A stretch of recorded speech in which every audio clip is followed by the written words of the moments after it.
Boa noite, queridos que assistem um podcast. Hoje mais um episódio especial para vocês. Queria agradecer a todos os podlovers que sempre batem ponto no chat antes das 20 horas. Vocês são muito queridos e amados. Já queria passar a bola pro meu amigo e pastor Abraão, para apresentar o nosso convidado super querido e de alta estima que recebemos hoje aqui. Boa noite, pastor Abraão. Boa noite, gente. Uma alegria muito grande poder receber cada um aqui na nossa programação de hoje. E hoje nosso convidado especial é o Gary Parker. Gary Parker é pastor e hoje é o diretor-geral do seminário do Instituto Bíblico Palavra da Vida, Instituto Bíblico Missionário Palavra da Vida, em Belém do Pará. Aliás, ajudou a fundar a Palavra da Vida lá, né? Está lá há mais de 32 anos, não é isso mesmo? Isso aí, pastor Abraão. Boa noite a todos.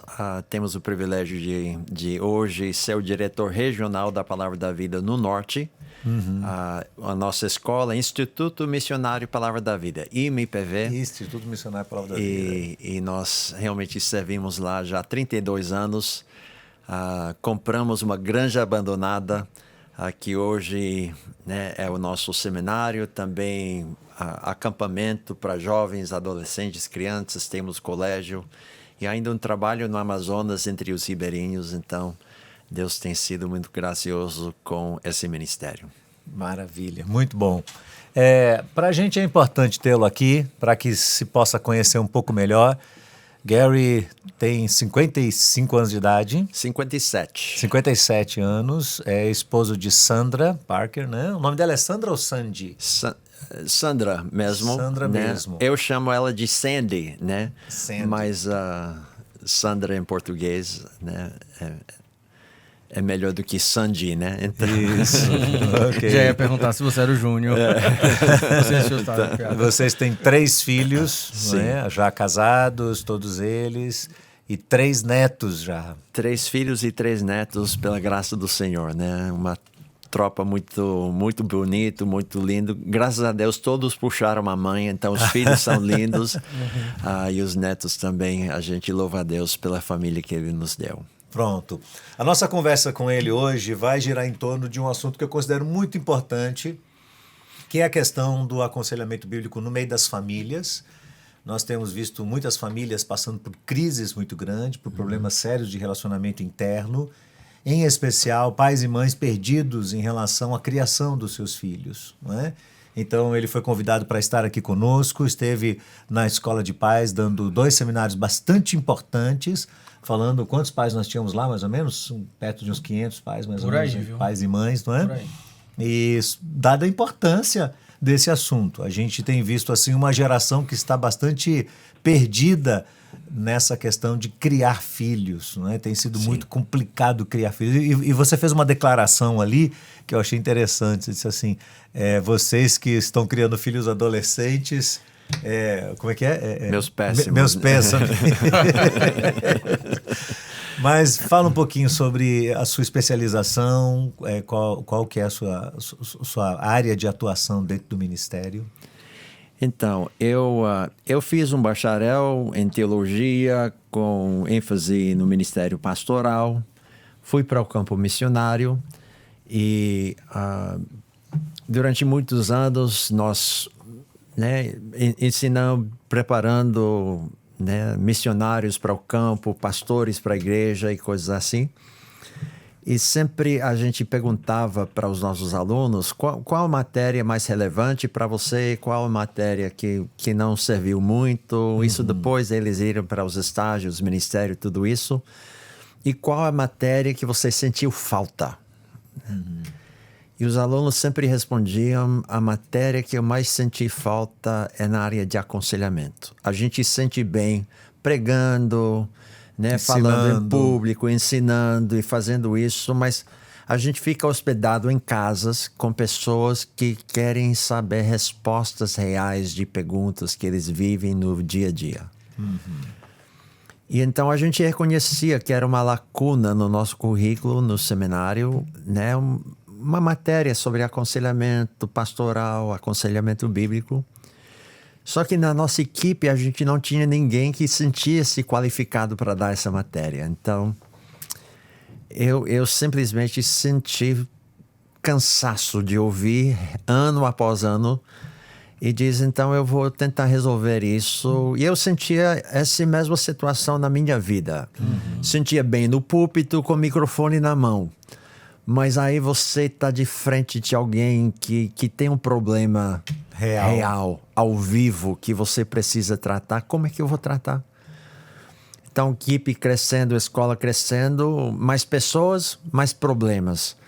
E então eu sentia que era uma fraqueza no meu ministério e resolvi então fazer um mestrado em aconselhamento bíblico. Eu fiz no Master's College em Los Angeles, que o presidente é o John MacArthur. Sim. E então eu fui lá e fiz um mestrado em aconselhamento bíblico ali, achando que assim eu vou poder ensinar, né, no nosso seminário. Eu vou poder talvez aconselhar pessoas, mas sem dúvida maior ganho nesse mestrado não foi em poder ensinar ou aconselhar, mas foi na minha vida pessoal, de ser confrontado com os meus pecados, com a maneira que eu lido com a minha vida e tudo.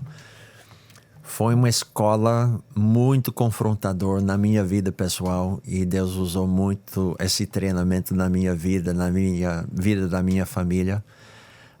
E pela graça do Senhor, eu dou a matéria de aconselhamento bíblico, tenho aconselhado, acompanhado pessoas, mas sem dúvida sempre o maior ganho é no nosso coração.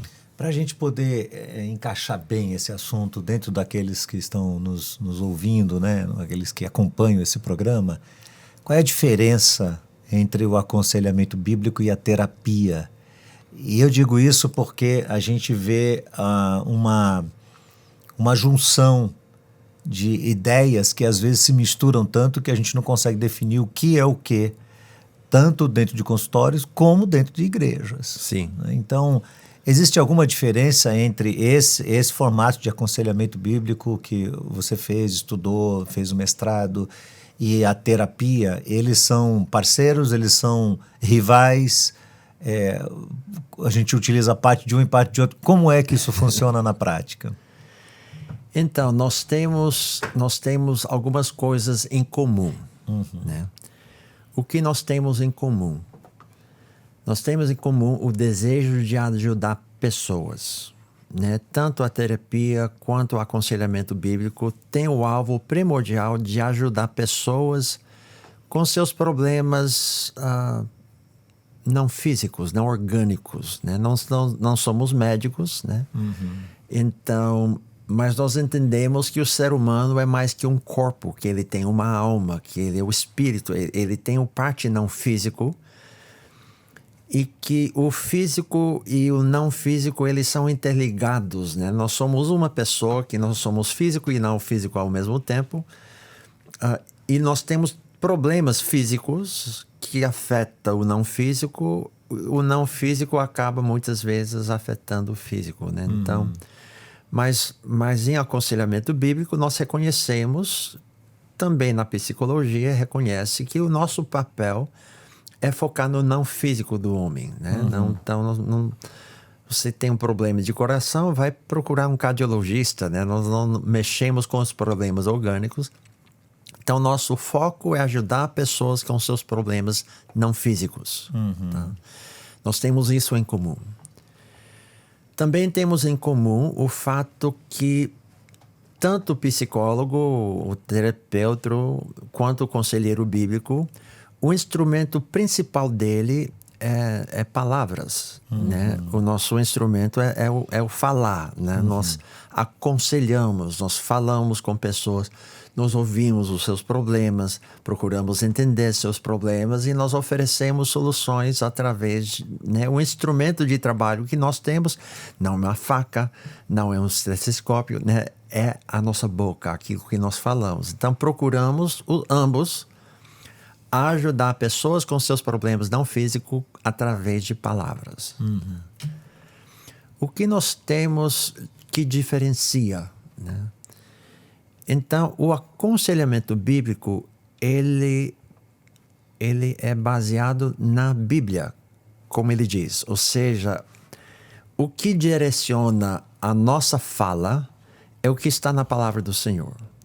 Então, a nossa intenção é ajudar pessoas com seus problemas não físicos através do ensino da palavra do Senhor. Então, o nosso instrumento principal de trabalho é a palavra, mas utilizando a palavra do Senhor. Nós usamos a Bíblia como padrão de verdade e cremos que a Bíblia é suficiente para tratar os problemas do coração do homem.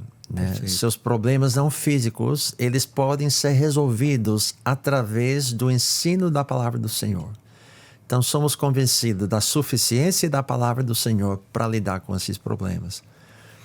Já as terapias começam com uma pressuposição da não existência de Deus, crendo que as soluções para os problemas que o ser humano tem estão dentro deles. Né? Que o homem em si é bom, que o homem em si ele consegue resolver os seus problemas, né? Dentro de si, dentro do seu coração, através de autoajuda e assim por diante. Então,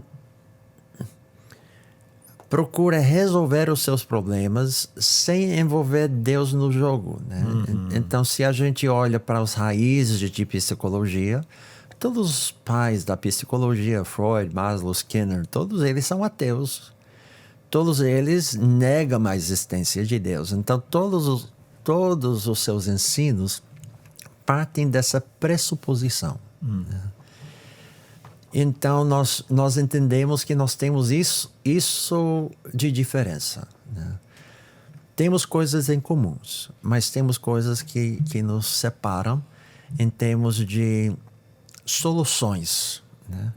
Então, nós cremos que solução que o problema do homem, né, é o Evangelho de Cristo, é através de obediência à palavra do Senhor. E então, as soluções que eles oferecem são soluções de busca de autoajuda, autoestima e assim por diante, que procura solucionar os seus problemas dessa forma. Mas isso significa que você jamais usaria uma técnica da psicologia, por exemplo, no aconselhamento bíblico, ou você eventualmente pode usar elementos do próprio estudo, da ciência, da psicologia, para poder ajudar pessoas que você está acompanhando biblicamente falando? Então, nós entendemos que todo ser humano é criado à imagem de Deus, e por isso ele compartilha do que nós chamamos da graça comum. Então, nós não consideramos tudo que é produzido secularmente ser abominável, né, inútil para nós. Claro que não. Então, a psicologia tem produzido muitos estudos e muitas pesquisas sobre comportamentos humanos, descrevem comportamentos. Todas essas descrições, todas essas pesquisas são para nós úteis. Eu uso a palavra úteis porque não são essenciais. Né? São áreas distintas, né? São áreas bem distintas. O que é essencial se encontra na palavra do Senhor. Mas tem algumas coisas que aprendemos com a experiência de psicologia, com os estudos, com as pesquisas, que são para nós úteis, não essenciais, mas úteis, que nós podemos utilizar, aproveitar disso. Onde nós encontramos as diferenças é na utilização. Então, eu falo que a psicologia tem uma utilidade descritiva, descreve o problema, pesquisa o problema, mas não tem a utilidade prescritiva, ou seja, como solucionar o problema. Então, eu nunca vou dizer, procura dentro do seu coração, você vai achar a solução ali. Vou dizer, não, vamos procurar na palavra do Senhor, vamos procurar em Deus a solução para o problema que eu estou enfrentando. Perfeito. Você esteve aqui na IBAN falando aos pais, e nós tínhamos ali pais de crianças, não é? e de adolescentes também. Então, nós estamos falando de uma faixa etária que vai de 0 até 17 anos de idade. São etapas muito diferentes, né? Você teve 3 filhos. É desafiador criar filhos nos nossos dias? Vale a pena criar filhos nos nossos dias? Porque eu tenho visto uma galera aí que está desistindo de ter filho porque acha que é algo penoso demais, né? Criar esses filhos. Eu li uma frase hoje que eu fiquei muito assim, chocado. A frase dizia o seguinte: ter 35 anos sem filhos é a mesma coisa do que você ser jovem com um pouco mais de dinheiro. E a pessoa que afirmou isso, ela tá muito convicta de que ela tá no caminho certo. Né? Então, nós cremos que a Bíblia, de novo, é o nosso norte. Né? A Bíblia diz que filhos são bênçãos do Senhor, são dádivas de Deus em nossas vidas. Filhos certamente dão muito trabalho. É muito trabalho. Você ter filho é você basicamente se submeter à escravatura. Né? meu Deus. Tá vendo? Você que tá começando aí, ó. Tô tão empolgado. É você dizer, tá bom, então eu vou passar os próximos 5 anos da minha vida limpando, cuidando, alimentando, não dormindo, e pagando médico, e pagando isso, remédio, fralda. Né? Ou seja, é você dizer, eu vou pagar para ser um escravo. E isso é ser pai. E ainda fica feliz quando dá certo. Exatamente. Então, é muito trabalho. Tudo que vale a pena fazer é muito trabalho. Essa que é a questão, né? Tudo que vale a pena fazer né? O nosso legado, o impacto que a gente vai ter no mundo é simplesmente através dos nossos filhos, né? Então, a gente entende que filhos são bênçãos do Senhor, são responsabilidades dadas para o Senhor, mas é um recurso que nós temos para poder investir e impactar o reino além das nossas próprias vidas, né? Então, eu venho de uma família ministerial. E meus pais foram muito usados por Deus, né? Fundando missões e assim por diante. Eu e meu irmão somos totalmente engajados nessa missão. Né? Imagine se meus pais não tivessem filhos, né? Onde estaria esse trabalho? Com certeza Deus levantaria outros, né? Mas a gente percebe que através dos nossos filhos a gente é trabalhado. Nós somos moldados, nós somos conformados à imagem de Cristo. E nós temos uma oportunidade de investir em algo que vai além das nossas vidas. Então vale muito, muito a pena. Dá trabalho, mas é um prazer extraordinário ter os filhos, né? E a gente vê que nós fomos criados para isso. Nós fomos criados para cuidar. Deus é um criador. Nós somos criados na imagem dele. Então, a gente experimente um pouquinho do que é criar quando temos filhos, de cuidar. E por exemplo, esses que dizem ser 33 anos sem filhos, como jovem, eu garanto que quase todos eles têm algum pet. Né? algum animal. Nossa, pegou pesado demais. Que aí eles estão cuidando e tratando quase que fosse um filho, né? Pastorzão, não me leve a mal, eu tenho o pet e a criança, viu? Tá. Mas teve o pet primeiro, antes da criança. Exatamente. Porque responsabilidades menores para conseguir alcançar maiores é uma progressão. Bom escola de treinamento, mas não substitua o verdadeiro, né? Não, jamais. E aí agora abriu a fábrica. A gente percebe que pessoas, né, são cuidadores, eles gostam disso, vivem para isso, não têm filhos, mas acabam sendo escravos de um cachorro, um gato, alguma coisa assim, do mesmo jeito que seria para um filho, porque isso tá na nossa natureza, né? Só que o gato, o cachorro não tem alma eterna, né? E não tem um impacto interno e né? A realização que a gente tem hoje de ver os nossos filhos, né? E o melhor de ter filhos é a possibilidade de você um dia ter neto. Ê, vovôzão, Nossa. derruba com essa aí. Isso que é o prazer. Eu conheço um aqui, É ó, o prazer multiplicado, que é não é isso? doido, doido. Exatamente. Pra povoar de netos a terra aí, Nossa, ó. é a Olha. coisa melhor da vida, né?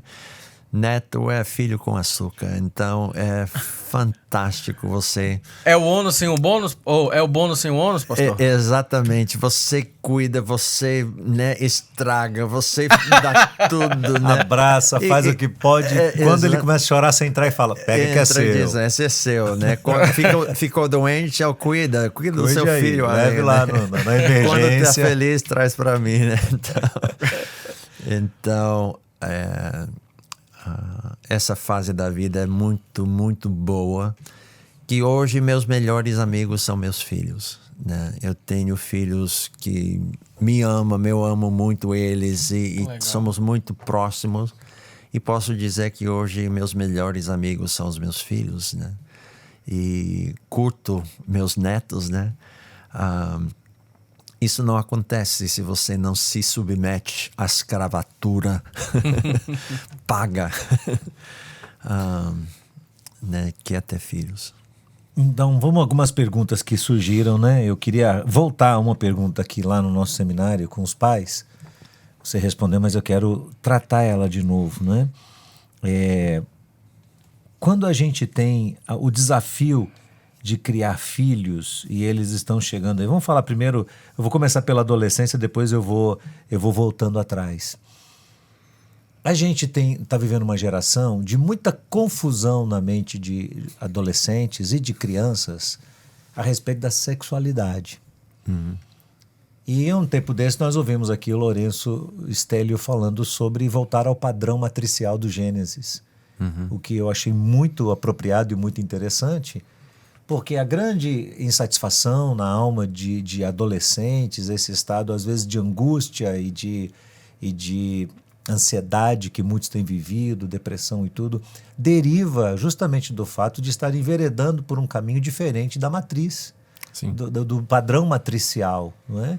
E a gente vê uma confusão enorme e uma sociedade que está apoiando isso cada vez mais. Então, hoje tem se falado da possibilidade de baixar a idade para que a criança possa se relacionar sexualmente para 10 ou 12 anos de idade, né? Então, essa confusão tem estado presente no meio da sociedade e afetado frontalmente os lares cristãos. Então, como é que os pais devem se posicionar em relação à formação sexual dos seus filhos? Então, nós realmente vivemos em dias de crise. E isso realmente nós podemos voltar e nós devemos muito isso a um homem muito influente na nossa sociedade chamado Freud. Que um psicólogo que ele afirmou o problema principal do homem é conflitos sexuais, né? Que o desejo sexual do coração era proibido pela sociedade e esse conflito entre desejos não realizados por causa da pressão da sociedade Se transformou em neurose. Exatamente. Então a solução que ele propôs foi de abrir as portas para a liberdade sexual. Então nós temos todo esse processo da revolução sexual que começou décadas atrás, né? Liberando, né? Então sexo antes do casamento, né? Gerações atrás era inconcebível, né? Vergonhoso, escondido, acontecia, mas ninguém falava abertamente. Não, hoje isso é desconsiderado de forma total. Então, se o problema que Freud identificou gerou então essa solução, a solução que ele propôs é a liberdade sexual. E realmente nós estamos vivendo isso. Se de fato a teoria do Freud é correta, hoje nós devemos ter muito menos neuroses do que a gente teve antes. Muito menos depressão, muito menos ansiedade. Maior liberdade. Afinal, o conflito foi resolvido. Exatamente. Porém, nós temos exatamente o contrário. Então, nós temos, de alguma forma, de admitir que o problema identificado e a solução oferecida não foram corretas. Então, de fato, se nós voltamos para o padrão da Bíblia, onde nós percebemos que o ser humano é criado à imagem de Deus, ele é criado por Deus e ele é criado para Deus. E Deus, então, instruiu o homem de como ele deve viver. Que ele deveria deixar papai e mãe e unir com a sua mulher. E então se tornar uma só carne com ela. O padrão da Bíblia é essa. Que você, quando você chega ao ponto de ter maturidade para deixar pai e mãe, né? Então aí você tem maturidade para se comprometer a uma mulher. E então, nesse ambiente de compromisso de casamento, a sexualidade é abençoada por Deus. Sim. E é ali que nós fomos criados para sermos seres sexuais, e regozijando dessa dádiva gostosa que Deus nos deu nesse ambiente. Qualquer coisa que foge disso, foge do plano e o propósito de Deus para a nossa sexualidade. E aí nós vamos então pagar as consequências dessa fuga do propósito que Deus tinha para nós no casamento. Então, o fato de deixar pai e mãe, né? Então, de vez em quando, um adolescente, uma criança fica aborrecido contigo, aí eu vou arrumar as malas, vou embora. Você diz, vai, meu filho, né? Vai embora. Ele pega a sua mala, pega a sua mochila, coloca roupa, pijama, né? Ursinho de pelúcia dentro da... né?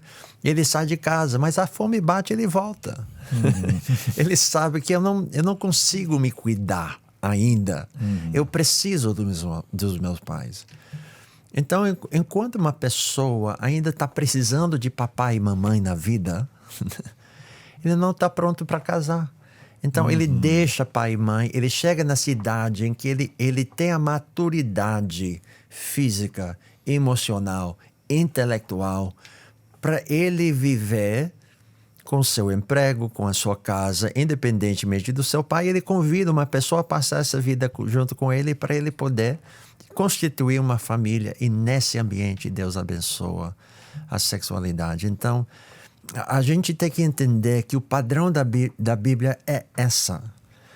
O padrão que a cultura, a sociedade está impondo e bombardeando através da mídia e ensinos e tudo isso, é um padrão que esse mundo oferece que nos leva para o abismo, né? Um abismo cada vez mais assustador, que parece que não tem fundo, né? Continua a confusão indo cada vez mais a fundo. Dentro desse padrão que você está falando, se tem discutido muito a questão do gênero, não é? E o que mais se vê falar é que não existe gênero, né? Nós não podemos ser binários. Eu o famoso entendo... cisgênero agora, né? É tanta expressão que a gente tem que ir se acostumando. E quando a Bíblia fala sobre isso, a Bíblia revela Deus como binário. Eu estou certo isso? Quer dizer, Deus criou macho e fêmea. Homem e mulher. O Gênesis diz, por isso deixa o homem pai e mãe, se une à sua mulher. Sim. A Bíblia defende lá, Jesus validou essa palavra inclusive, e depois Paulo defende 1 Coríntios 7, que por causa da imoralidade, cada homem tem a sua mulher e cada mulher tem a seu marido. Quer dizer, mostra o aspecto monogâmico do casamento e heterossexual. Então, cada homem sua mulher, cada mulher seu marido, quer dizer, um só. E a heterossexualidade, que é a questão do homem ter a mulher e a mulher ter o homem. A sociedade diz ao contrário hoje. A sociedade diz que não, que isso é uma imposição social, uma imposição cultural. E que as pessoas elas podem ter um corpo físico, mas elas nascem, elas são o que elas querem, né? Sexualidade é uma construção social. O que você tem a dizer sobre isso? Então, isso é síndrome que acontece quando o homem abandona a Bíblia como sua referência. Então, quando a Bíblia é a nossa referência, nós entendemos que somos criados por Deus, somos criados para Deus, nós somos debaixo da autoridade dele, ele quem manda na nossa vida, ele nos criou à sua imagem, tanto homem quanto mulher, criados à imagem de Deus. Então, quando nós entendemos que fomos criados assim por Deus, nós temos a responsabilidade para ele, então nós entendemos que precisamos aceitar aquilo que ele determinou sobre mim. Então, eu tenho dupla cidadania. Eu nasci no Brasil, apesar desse sotaque, eu sou brasileiro. Sotaque, altura, olhos. Ah, quem duvide. Então, eu sou brasileiro, né? Também sou americano, tenho dupla cidadania. Eu não escolhi ser brasileiro nem americano. Aconteceu quando eu nasci. Eu poderia ter nascido na África, na Europa. A minha cidadania eu não determinei, foi determinado por Deus, por me colocar na família que Ele colocou. Então, eu não posso mudar a minha cidadania. Eu preciso entender que Deus me fez um gringo brasileiro, um brasileiro gringorizado. Eu não sei quem eu sou, mas Deus me fez assim. Deus me colocou. Essa é a minha identidade. A minha identidade não é algo que eu escolho. É algo que eu recebo, eu aceito de Deus. O gênero é a mesma coisa. Deus determinou que eu seja um homem. Eu posso admirar qualidades de uma mulher, até almejar qualidades de uma mulher, entender isso, ser fascinado por isso, mas a minha responsabilidade diante de Deus é aceitar a identidade que Ele me deu. Quando eu começo a assumir autoridade sobre a minha própria identidade, eu estou assumindo uma posição no universo que não me pertence. Eu estou me colocando no lugar de Deus. E isso me deixa numa posição totalmente contrária àquilo que eu fui criado para fazer. E me traz responsabilidades do qual eu não estou preparado a lidar com as consequências disso. Então, a minha posição é de aceitar a pessoa que Deus me fez. Deus me fez homem, brasileiro, com cidadania americana ou vice-versa.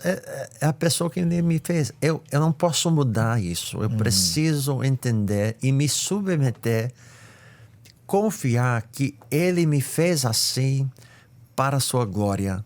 E eu preciso agora viver isso para a sua glória. Tá, mas a gente vive numa sociedade que não pensa assim, que tem um pensamento totalmente contrário. Eu sempre lembro que quando Jesus ora pelos discípulos, lá em João 17, ele diz assim: Pai, eu não peço que os tire do mundo, mas que os livre do mal. De uma certa forma, nós somos subproduto daquilo que a sociedade vive intensamente. Então, para os pais que têm filhos, em especial filhos pequenos, o que é que eles fazem? Eu lembro que quando a gente lê a história dos Amish, a história dos Menonitas, a história de povos separatistas, eles, em algum momento da história deles, eles decidiram criar uma sociedade totalmente à parte da sociedade em que viviam, não é? Para que eles não se misturassem. E parece que a experiência não deu certo, porque os filhos criados no meio desse ambiente separado, em algum momento tiveram curiosidade para saber o que estava acontecendo lá fora. Então, que posição pais devem tomar em relação a isso? A gente tem tido uma discussão muito grande sobre a validade do homeschooling. Muitas mães cristãs, no desejo de proteger seus filhos dessas influências, dessas filosofias, elas têm entendido que elas devem ensiná-los dentro de casa. Qual o seu posicionamento? Como é que a gente pode trabalhar com os nossos filhos? E o que fariam pais que não têm? Algumas mães têm condições de fazer homeschooling tranquilamente, outras não. Outras não têm nem nem sabedoria e às vezes nem paciência para poder ficar dentro de casa fazendo lição com os filhos. Qual é a solução para os pais que hoje querem dar aos seus filhos uma perspectiva da matriz do Gênesis, né? Desse modelo matricial do Gênesis? Então, a Bíblia fala que a gente precisa inculcar a palavra de Deus na vida dos nossos filhos. Então, a gente não pode permitir que os nossos filhos sejam bombardeados com as filosofias desse mundo sem a gente ter a nossa parte. Então, eles vivem em casa, levantam em casa, dormem em casa, comem em casa, andam em casa. Então, Deuteronômio diz, ao levantar, ao deitar, ao caminhar, ao comer, que os princípios da palavra do Senhor, nós precisamos estar instruindo, inculcando, dando para os nossos filhos, falando, esse é o padrão de Deus. Eu sei que a sua professora, seu professor, o seu colega, o vizinho, na mídia vai acontecer isso, mas o padrão da palavra do Senhor é esse. A gente precisa reconhecer que existe isso. Eu creio que a solução não é de separar. A Bíblia diz que nós estamos aqui para influenciar o mundo. Nós somos aqui para evangelizar o mundo. Nós estamos aqui para apresentar uma alternativa, desculpa a expressão, sana, à insanidade que está acontecendo na sociedade hoje. Perfeito. Que a gente pode apresentar e podem ver.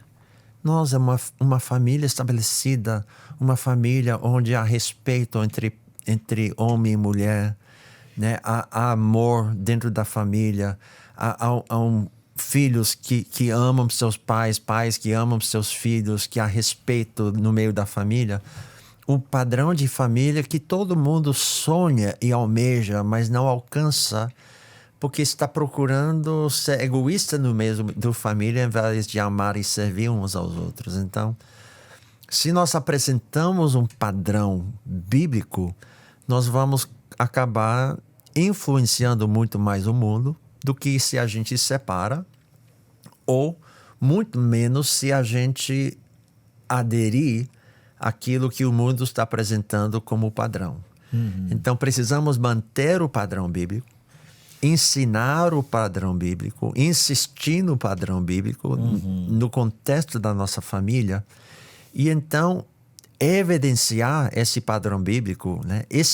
Espelhar a imagem de Deus e espalhar essa semente aonde a gente for. Só que isso está conectado diretamente à postura dos pais dentro do lar, é isso que eu ia falar, porque veja, me permita fazer uma alegoria aqui, vamos ver se vai dar certo, tá? Eu nunca fiz na minha vida, me passou pela cabeça agora te ouvindo falar. Aquela passagem de Daniel, em que os amigos de Daniel são jogados na fornalha de fogo 7 vezes aquecida, o texto diz que quando o rei veio olhar para ali, não estavam só os amigos de Daniel, havia um outro elemento ali, que era Deus presente naquele lugar. Então, para nós, o que chama atenção no texto é que Deus não apagou a fornalha, não os tirou de dentro da fornalha, mas foi estar com eles. Seria errado eu usar isso como alegoria para dizer que se os nossos filhos estão na fogueira, os pais precisam estar na fogueira junto com eles o tempo todo? Fazer parte desse universo deles, quer dizer, ir onde eles estão, estar com eles, para que esses pais sejam referenciais no meio do caos? Então, tanto isso quanto realmente a ilustração do Daniel, quem estava ali com os amigos de Daniel era o próprio Deus. Então, o que nós precisamos estar verificando que não somente nós como pais estamos junto com eles, mas que os nossos filhos têm realmente Deus junto com eles nessa batalha, que eles vivem no temor do Senhor, que eles vivem realmente dependendo do Senhor e da sua palavra no meio do fogo. Que eles entendem, eu vou ser norteado, não pela convicção dos meus pais apenas, mas pela minha convicção da verdade da palavra do Senhor, que não muda. E isso está conectado ao inculcar, né? Exatamente. Então, os pais precisam dar para os filhos a confiança da autoridade, a suficiência da palavra do Senhor na vida dos filhos, para que eles tenham no que segurar nesse mundo louco em que eles estão inseridos. Né? Mas quando eu falo assim da presença do Pai, eu usei como alegoria, justamente porque eu sei que é a presença de Deus, né? Mas eu usei a presença do Pai porque a gente tem quem lida com adolescente, o Wilson trabalha diretamente com adolescente, a gente tem visto no meio deles um índice muito elevado de depressão, de ansiedade, angústias, pouca valorização da vida e aquele sentimento assim de que às vezes estão muito ensimesmados e insatisfeitos com a vida, né? E me parece que há uma relação muito estreita entre isso e a ausência dos pais. Sim. Então, essa presença dos pais desde a infância me parece alguma coisa muito importante até o final da adolescência, onde a presença de pai e mãe é algo marcante, onde eles podem conviver com essa criança ou esse adolescente num universo diferente, onde ele pode caminhar junto com eles, fazê-los enxergar o universo, mas dando a eles uma percepção mais cristã deste mundo e não permitindo que eles sejam contaminados. Então, muito importante. Como é que você vai inculcar uma cosmovisão bíblica na vida do seu filho se você não está com ele? Isso. Se tem uma pegada ausente da paternidade e maternidade, né? Exatamente. Aí você entrega seu filho com meses de idade num creche, ele é criado dentro de um creche. Quando ele tem idade, cada vez mais nós estamos vendo escolas aceitando crianças com 2, 3 anos de idade para passar. Menos que isso até, né? Eu já sou de uma escola aqui em Salvador que está aceitando com 1 ano de idade. Louco. 1 ano de idade a mãe está colocando lá, né? Então, aí E aí terminou a de 2 licença. anos em internato. Terminou a licença maternidade, a mãe já coloca lá para poder voltar a trabalhar. Né? Exatamente. Então, há uma identificação tão grande dos pais com as suas carreiras, uma valorização tão grande de sucesso profissional, na ilusão que esses recursos vão trazer para mim algum tipo de satisfação. Mas é um oásis que você nunca chega, uma fantasia que você nunca tem o suficiente. Então você sacrifica a sua família, sacrifica tempo, sacrifica a igreja, tudo em busca de um emprego maior, de condições maior, de uma casa maior, de um carro mais novo, de um status de poder. Quando os pais buscam e valorizam isso, eles estão inculcando na vida dos filhos que, na realidade, o que nós cremos que os valores é o padrão do mundo. Estão acima, né? Os valores materiais estão acima. Esse é o padrão do mundo. Não adianta ir só na igreja de fim de semana, né? Exatamente. Então, se é isso que eu estou inculcando na vida do meu filho, eu inculco pelo exemplo da minha vida. Então, se a minha vida é doida buscando bens materiais e não a busca de o temor do Senhor, a palavra do Senhor, a falar, passar tempo adorando o Senhor junto com meu filho, orando ao Senhor junto com meu filho, estudando a palavra de Deus junto com meu filho. Se eu não estou fazendo isso, o que estou inculcando? Se eu não tenho tempo para fazer isso, se eu terceirizo a criação do meu filho a alguns profissionais seculares, eu não devo admirar que eles estão chegando com os padrões desse mundo. Então, eu preciso estar sim presente para eu colocar os valores da palavra do Senhor na vida do meu filho, porque ele observa isso na minha vida, ele ouve isso da minha boca, e então ele é influenciado por isso. Aí eu não tem emprego, não tem status, não tem ministério. Né? Infelizmente, muitas vezes nós pastores nos dedicamos tanto aos nossos ministérios, programas, projetos, que acabamos negligenciando os nossos filhos. Aí por isso muitos filhos de pastores são terrores, né? Terríveis, Né? Agora, nós comentamos também no encontro com os pais sobre a questão dos pais terceirizarem a paternidade, substituindo pelos recursos digitais. Então, eu vejo assim os bebezinhos pequenos hoje já mexendo com o celular e daqui a pouco já tem um tablet e parece que é uma forma de distração, assim, me deixe quieto aqui. Então, uma forma do pai, a mãe se manter livre para fazer as suas atividades é colocar uma tela na mão do filho e dizer, vá brincando aí, vá se distraindo. E você disse que eles estão ficando viciados. É isso mesmo, a palavra é essa mesmo. É isso mesmo, né? Eu ouvi um podcast uma vez que estava entrevistando um cara que estava no alto escalão do Apple, né? E ele falou, eu não deixo meus filhos com o celular. O próprio Steve Jobs falou isso, né? Foi. Ninguém que trabalha nesse rumo permite os seus filhos usarem, porque eles sabem a ciência por trás disso.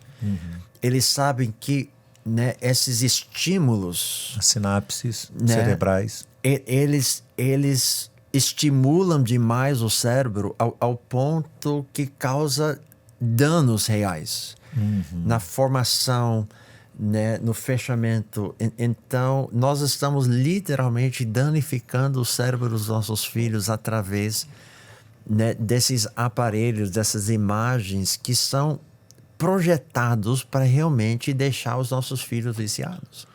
Porque eles sabem, se eles conseguem controlar o conteúdo que está entrando, eles controlam o orçamento e assim por diante.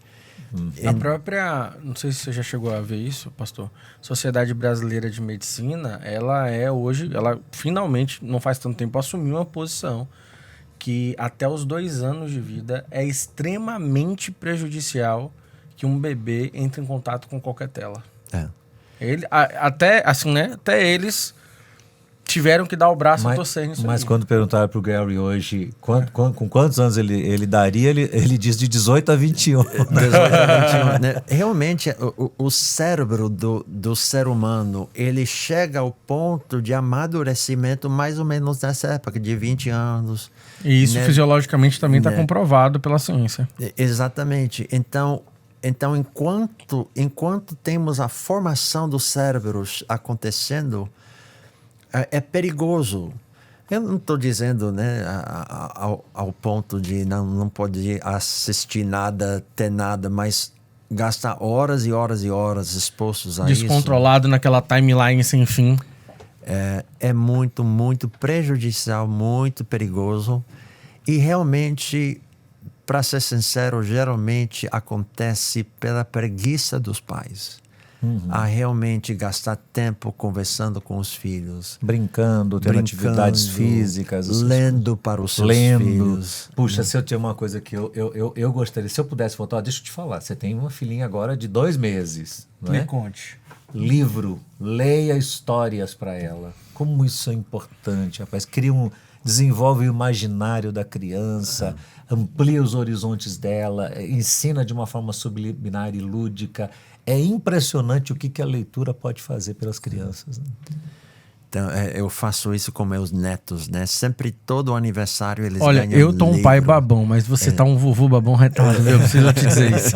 Mas me conte. Tem que ser. Me conte, eu quero aprender mais. Eu quero aprender mais, me conte. Aprende aí, vai lá. Então, eu compro todo ano livros para os meus netos, né? Porque quando eu estou com eles, eu quero eles no colo. Eu abro o livro, eu leio esse livro, imito animais e tudo isso, faço eles contarem e tudo. É uma atividade extremamente saudável e envolve a interação com outros seres humanos. E nós fomos criados para isso. Nós fomos criados para interagir um com o outro. E a gente vê adolescentes hoje que eles têm 4.000 seguidores, mas não têm um amigo. Eles têm amigos digitais, mas eles não sabem relacionar, não sabem conversar. Você vê um grupo de adolescentes, todos numa roda. Todos eles presos na tela. Vai num restaurante, toda a família na tela. Às vezes conversando um com o outro. Mas através do aplicativo, ao invés de ter uma conversa, como estamos tendo interação um com o outro, nós fomos feitos para isso. O ser humano vai bem com isso. Nós precisamos um do outro, somos uma comunidade. Deus nos fez para ser isso. E quando abandonamos isso, e deixamos de ter essa interação, faz mal para a alma, faz mal para o corpo. E nós precisamos ajudar os nossos filhos, interagir conosco. E para isso, tempo é fundamental. Tempo é fundamental. Eu queria lhe fazer uma pergunta. Eu sei que, como diretor do Instituto Missionário Palavra da Vida, vocês têm uma escola confessional. Uma mãe mandou uma pergunta que era assim: o meu filho passa muito tempo na escola, muito mais tempo na escola do que na igreja. Como é que eu posso diminuir a influência da escola sobre a fé dele? Então, essa é a pergunta que ela fez. E junto a essa pergunta, eu faço outra. Qual o valor das escolas confessionais? Eu sei que vocês têm uma escola lá, bem em frente ao PV, que é parte da organização. Sim. É válido isso, essa questão de ter uma escola confessional? E como é que a gente responde essa mãe aqui? Só complementar essa pergunta, porque ela falou que mais tempo na escola do que na igreja. Mas como pastor de adolescentes, eu não tenho dificuldade de afirmar que os adolescentes eles passam muito mais tempo na escola do que na sua casa. Do que com família. Com suas famílias. E boa parte desse tempo é a parte do sono à noite dormindo. Então, interação... Então, aqueles que estudam de tempo integral, manhã e tarde, tem a noite ali para ter um tempinho, depois vai dormir e não tem mais interação nenhuma. Então, essa é uma dificuldade que nós temos com a sociedade. Eu falei na escola para os pais hoje, né, que eu fui criado numa fazenda de vacas leiteiras. Né? Eu cansava de estar com meu pai. Eu trabalhava com meu pai manhã, tarde e noite, né? Quando antes de ir para a escola, trabalhava com o pai, chegava da escola, trabalhava com o pai, brincava com o pai, jogava basquete com o pai, né? Eu vivia na convivência dos meus pais, né? Privilégio enorme, caçávamos, pescávamos, fazia todas essas atividades, fiz junto com meus pais, né? Uma vida rural. Isso tudo marca, né? A experiência. É fantástico, né? Poder ter isso, né? Não adianta a gente sonhar em todo mundo voltar a viver em fazendas. Esse dia parou, né? Sim, mas, desculpe, só interrompendo. Eu fui criado numa cidade grande, mas meu pai começou a me levar para trabalhar com ele com 9, 10 anos de idade. Na construção civil. Sim. E eu lembro disso como uma grande vantagem para a minha vida em vários aspectos, né? Essa questão de conviver com o pai. Então, a influência que você pode ter, né? Você tem que remir bem o tempo. Sim, seu filho vai passar um tempo na escola. Mas verifique que o tempo antes que ele vai na escola, você aproveita bem. Né? Esteja disponível para conversar, inculcar a palavra do Senhor, ouvir o seu filho, conversar com o seu filho. Quando ele chega, esteja presente para ouvir como foi seu dia, questionar o que você viu, alguma pergunta, né? Interagir, faz coisas juntos, né? A gente jogava jogos em família e coisas assim.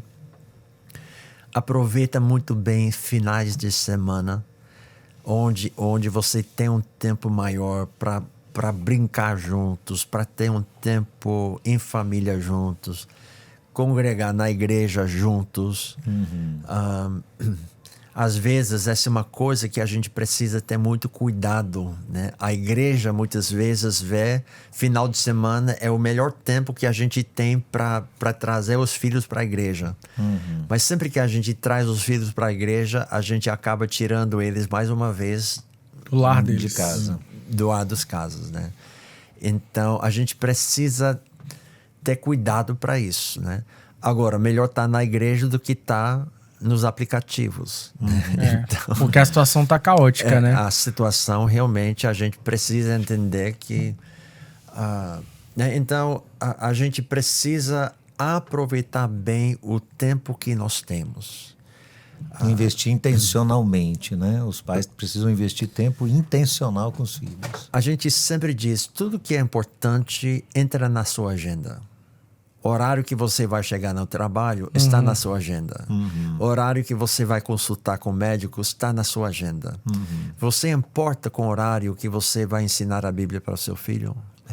Tem que colocar na agenda. Tem que estar na agenda. Agora pega a visão, porque se não tem horário na agenda nem para fazer devocional, como é que vai ter horário na agenda para ensinar o filho?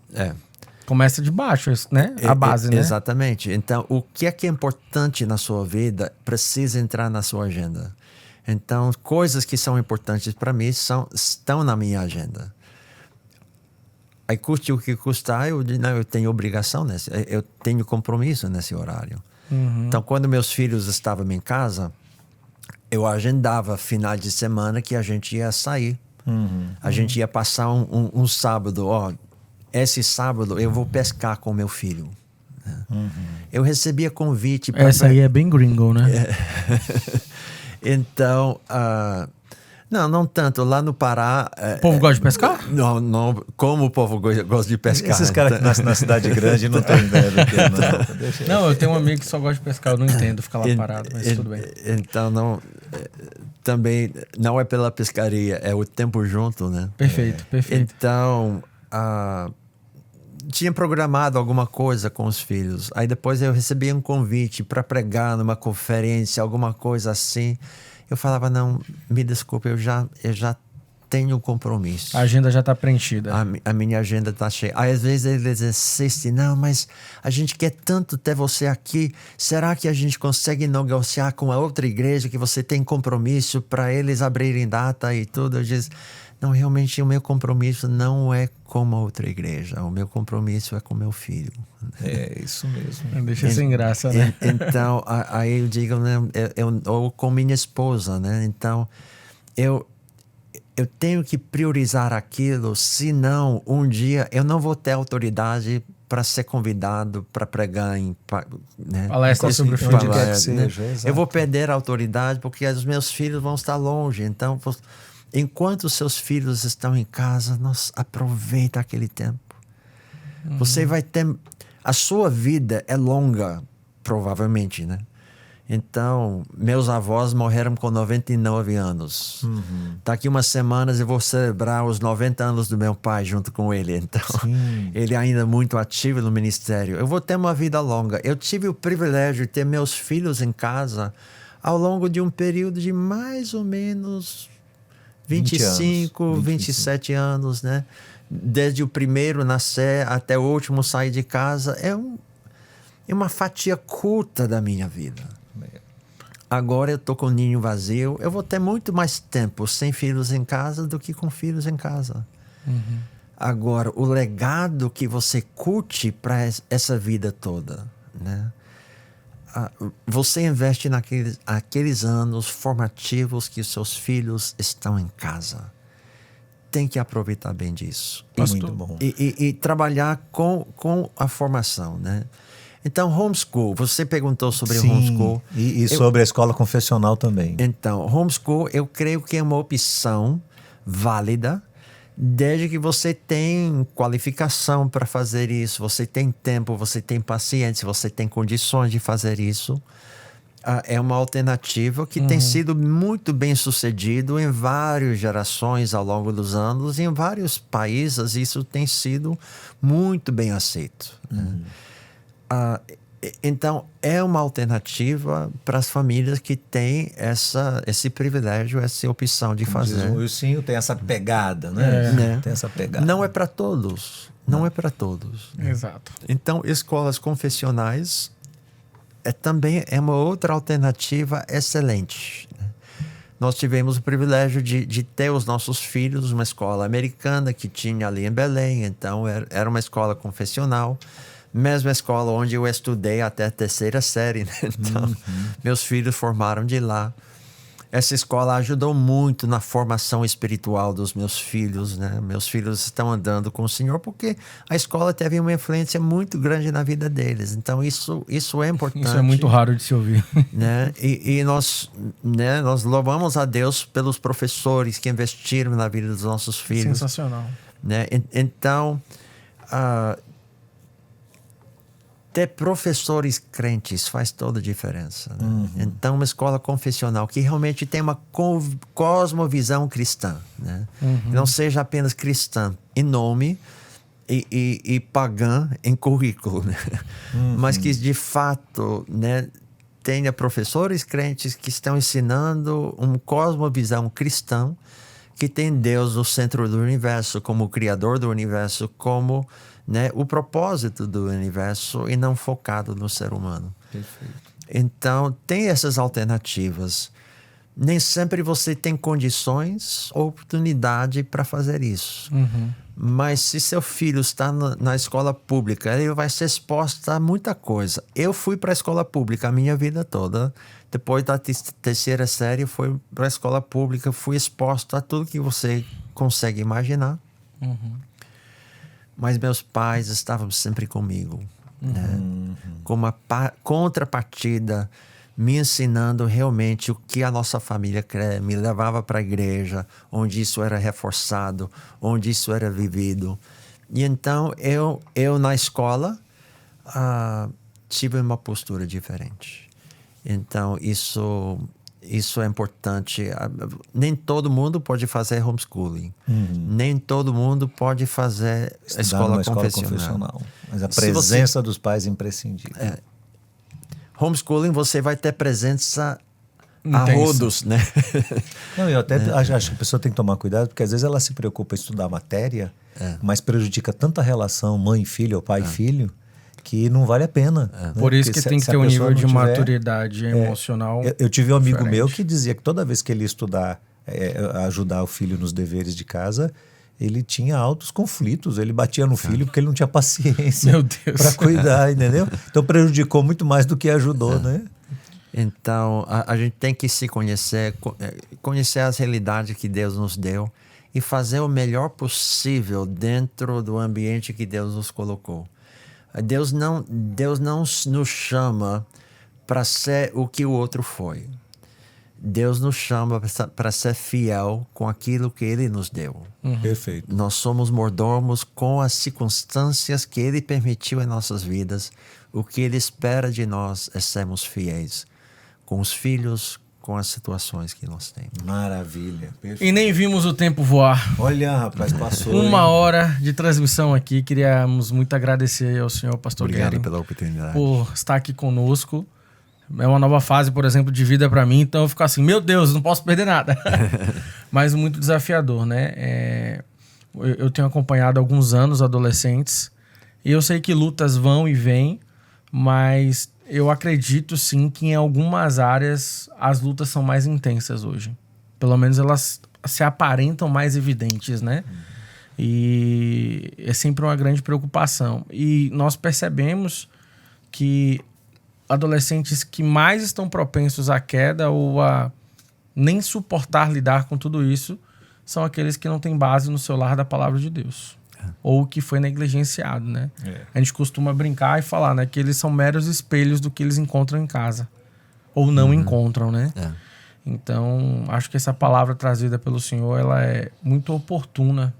E uma palavra de consolo também, porque se é mais difícil hoje, Paulo diz que onde abundou o pecado, superabundou a graça de Deus, né? Então, cremos nisso, cremos que a graça pode fazer uma diferença muito grande nesse ambiente. E nós precisamos ser uma base sólida do qual pessoas podem voltar quando os cacos que esse mundo cria, né, quebrando e tudo. Nós precisamos estar ali para receber, para acolher, para ajudar, para amar pessoas, porque é isso que Cristo nos chamou para fazer. Gary, muito obrigado. Agradeço a Sandra por você poder estar aqui, não é? A gente sabe que deixou ela lá e agradeço, portanto, a bênção de você poder passar esse tempo conosco, de participar da nossa Escola de Pais, poder participar desse podcast também. Fica o nosso abraço aqui para cada um dos seus 3 filhos, genros e noras. E os netinhos também. Os netinhos. É o mais importante. Com sentimental. Queridos, é um prazer enorme estar com vocês mais uma vez. Um abraço meu, pastor Abrão, pastor Guerin aqui, que está conosco. Que Deus te abençoe. Lembra sempre, compartilha esse link. Você sabe, primeiro que você precisava ouvir isso, por isso você está aqui. Segundo, que você provavelmente conhece alguém que precisava de uma palavra dessa. Copia esse link e compartilha. Nós aguardamos você no próximo encontro. Que Deus abençoe a todos vocês. Um grande abraço. Valeu. Forte abraço. Tchau.